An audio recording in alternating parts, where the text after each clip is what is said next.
कैसे हैं? पिछले क्लास में मैंने बताया था इलेक्ट्रॉन के बारे में, एटॉमिक स्ट्रक्चर में। उसमें बताया था कि परमाणु के न्यूक्लियस यानी एटम के न्यूक्लियस में प्रोटॉन और न्यूट्रॉन होता है और इलेक्ट्रॉन इसके चारों तरफ वृत्ताकार पथ पर मूव करते रहता है। आज हम लोग देखते हैं, पहले हम लोग देख लेते हैं परमाणु का न्यूक्लियस यानी एटम इस प्रकार से बना होता है, इस प्रकार से। ठीक है, ये जो है न्यूक्लियस है, न्यूक्लियस जिसको हम लोग क्या कहते हैं, केंद्रक कहते हैं। और केंद्रक में प्रोटॉन और न्यूट्रॉन होता है और इलेक्ट्रॉन इसके चारों तरफ वृत्ताकार पथ पर मूव करता है। यानी ये जो वृत्ताकार पथ है इसको ऑर्बिट कहते हैं। के से शुरू होता है, फर्स्ट ऑर्बिट है, एल है सेकेंड, एम है थर्ड, एन ओ पी, इस प्रकार से। और सभी सर्कुलर पाथ पर इलेक्ट्रॉनों की संख्या फिक्स होती है। तो फिलहाल हम लोग देखते हैं इलेक्ट्रॉन तो हम लोगों ने देखा कि न्यूक्लियस के चारों तरफ वृत्ताकार पथ पर घूमते रहता है। अब हम लोग देखते हैं प्रोटॉन के बारे में, प्रोटॉन है क्या। तो हम लोग प्रोटॉन के बारे में लिखते हैं। प्रोटॉन, पहला पॉइंट, चूंकि इलेक्ट्रॉन प्रोटॉन ये तीनों प्राइमरी फंडामेंटल पार्टिकल्स है और एटम से प्राप्त हुआ है, इसलिए प्रोटॉन क्या हो गया, फंडामेंटल पार्टिकल्स हो गया। यानी proton is a fundamental particles of an atom. ठीक है, दूसरा पॉइंट में प्रोटॉन, इलेक्ट्रॉन हमेशा ऋणावेशित होता है, निगेटिवली चार्ज होता है, और प्रोटॉन हमेशा धनावेशित होता है, निगेटिवली चार्ज पॉजिटिवली चार्ज होता है। यानी proton has positively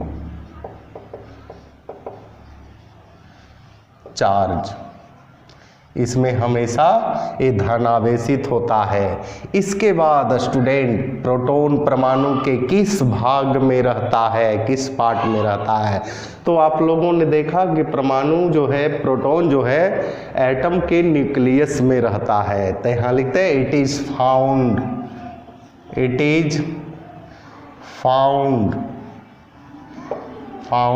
in the nucleus of an atom, परमाणु के केंद्रक में पाया जाता है। अब है इलेक्ट्रॉन में कितना चार्ज होता है। इलेक्ट्रॉन में हमेशा -1 यूनिट चार्ज होता है और प्रोटॉन में +1। इलेक्ट्रॉन प्रोटॉन हमेशा बराबर होता है। ओनली डिफरेंस है कि इलेक्ट्रॉन निगेटिवली चार्ज है और प्रोटॉन पॉजिटिवली चार्ज है। तो यहाँ लिखते हैं इट कंटेन्स 1 यूनिट चार्ज, इसमें 1 यूनिट चार्ज होता है, +1।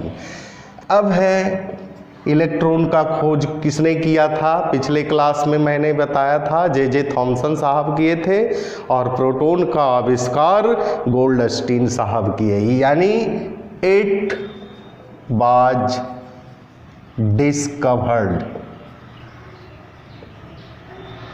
डिस्कवर्ड बाय गोल्डस्टीन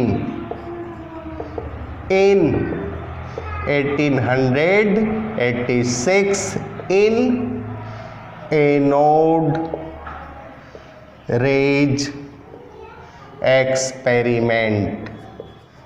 9th-10th में पढ़ा होगा anode rays experiment, cathode rays experiment. Anode rays के एक्सपेरिमेंट में 1886 ईस्वी में गोल्डस्टीन साहब प्रोटॉन का खोज किया। अब हम लोग देखते हैं जैसे इलेक्ट्रॉन का रिलेटिव मास होता है ना, तो इस प्रकार से हम लोग इसका भी देखते हैं प्रोटॉन का, यानी इसका रिलेटिव मास होता है 1.0073 AMU। पिछले क्लास में मैंने बताया था atomic mass unit, the unit of atomic मास, यानी परमाणु द्रव्यमान के इकाई को एटॉमिक मास यूनिट कहते हैं। The unit of atomic mass is known as atomic mass unit, यानी रिलेटिव मास 1.0073। इसका मतलब क्या हुआ 1। इसके बाद एब्सोल्यूट मास, एब्सोल्यूट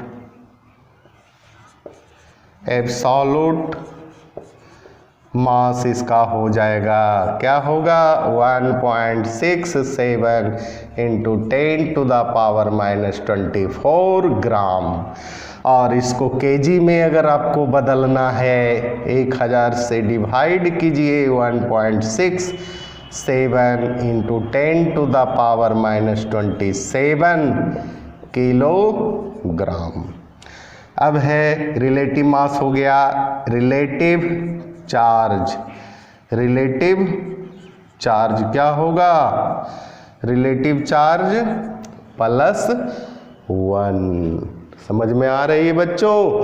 मेरा नाम अभय सांडिल्या है और आप अपने इस चैनल से जुड़ना है तो सब्सक्राइब करें ताकि नोटिफिकेशन आपको आसानी से मिल सके। इसका एब्सोल्यूट मास क्या होगा बच्चों, एब्सोल्यूट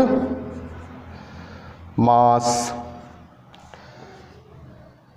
बताइए, एब्सोल्यूट मास एब्सोल्यूट चार्ज। मास तो हम लोगों ने लिख दिया, एब्सोल्यूट चार्ज क्या होगा +1.60 × 10⁻⁻19 कूलम्ब, COULOMB कूलम्ब। ये जो है इन SI सिस्टम में है, यूनिट में है। इसी को CGS में हम लोग बदलेंगे तो ये माइनस नहीं, इलेक्ट्रॉन देख रहे हैं चार्ज दोनों का सेम है। इसका हो जाएगा +4.8 × 10⁻⁻10 ESU इन CGS सिस्टम में। यानी जितना इलेक्ट्रॉन का है वही प्रोटॉन का है। इलेक्ट्रॉन का याद रखिएगा चार्ज, प्रोटॉन का भी याद रहेगा, बस इतना अंतर है कि इलेक्ट्रॉन निगेटिवली है और प्रोटॉन क्या है पॉजिटिवली। अब हम लोग देख लेते हैं स्पेसिफिक चार्ज। पिछले क्लास में मैंने बताया था चार्ज और मास के अनुपात को क्या कहते हैं E/m, यानी E/m निकालिएगा तो कहता है चार्ज जो एब्सोल्युटली राइट, बिल्कुल वास्तविक हो, यानी एब्सोल्यूट चार्ज को हम लोग लेते हैं। एब्सोल्यूट चार्ज क्या है सेक 1.60 × 10⁻⁻19 कूलम्ब। और मास को लेंगे जो एब्सोल्युटली राइट हो, यानी 1.67 × 10⁻⁻27 kg। इसी का जो भी कैलकुलेशन होगा स्टूडेंट, वही प्रोटॉन का स्पेसिफिक चार्ज हुआ।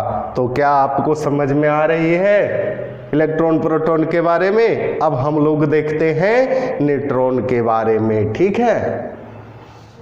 हाँ बच्चों, प्रोटॉन को रिप्रेजेंट करते हैं, यानी सिंबल प्रोटॉन का क्या है, प्रोटॉन को H से रिप्रेजेंट करते हैं। इसका चार्ज भी 1 है और मास भी 1 है, इस तरह से। और नहीं तो प्रोटॉन को डायरेक्ट P से रिप्रेजेंट करते हैं, नीचे चार्ज ऊपर मास, इस प्रकार से। तो प्रोटॉन को आप लोगों ने देखा। अब हम लोग देखते हैं न्यूट्रॉन को। न्यूट्रॉन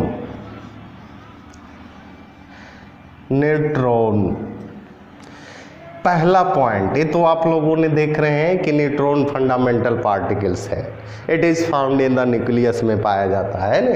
तो पहला पॉइंट लिखते हैं, neutron is a fundamental particles या सब एटॉमिक पार्टिकल्स भी आप कह सकते हैं। इसके बाद इट इज कहाँ पाया जाता है, it is found in the atom. कहता है it is found in the nucleus of an atom, यानी एटम के न्यूक्लियस में पाया जाता है। बच्चों ध्यान दिया जाए, इट हैज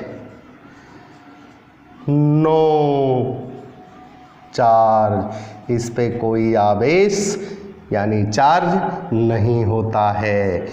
आप लोगों ने देखा इलेक्ट्रॉन, प्रोटॉन, न्यूट्रॉन, बहुत सारे फंडामेंटल पार्टिकल्स है, 37 है।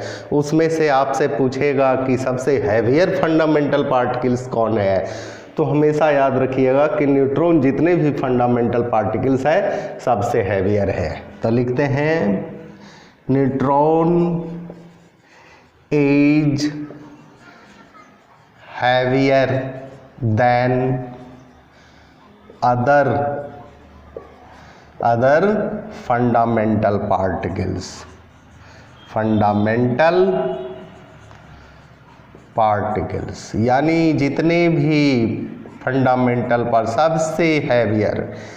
बच्चों आप बता सकते हैं कौन ऐसा एलिमेंट है जिसके न्यूक्लियस में यानी नाभि में न्यूट्रॉन नहीं होता है?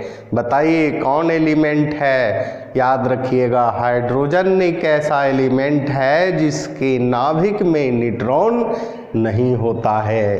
तो लिखते हैं, neutron is absent in the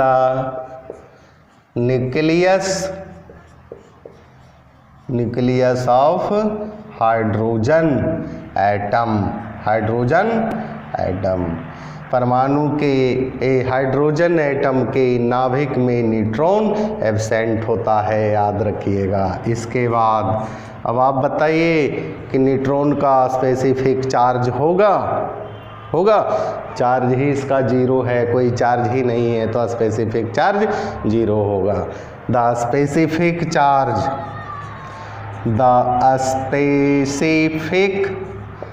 charge of neutron is zero, यानी न्यूट्रॉन का विशिष्ट आवेश जीरो होता है।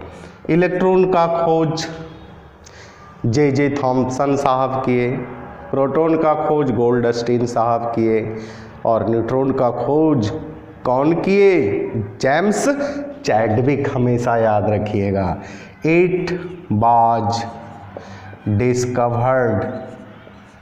Discovered by James Chadwick in 1932 ईस्वी में न्यूट्रॉन का खोज किसने किया? जेम्स चैडविक साहब ने किया। याद रखिएगा, न्यूट्रॉन जो है, जितने भी फंडामेंटल पार्टिकल्स हैं सभी से न्यूट्रॉन क्या होता है?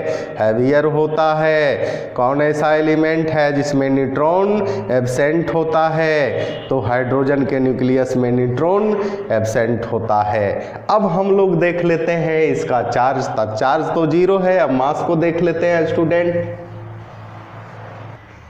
इसका रिलेटिव चार्ज क्या होगा बच्चों? जीरो। और रिलेटिव चार्ज जीरो होगा तो एब्सोल्यूट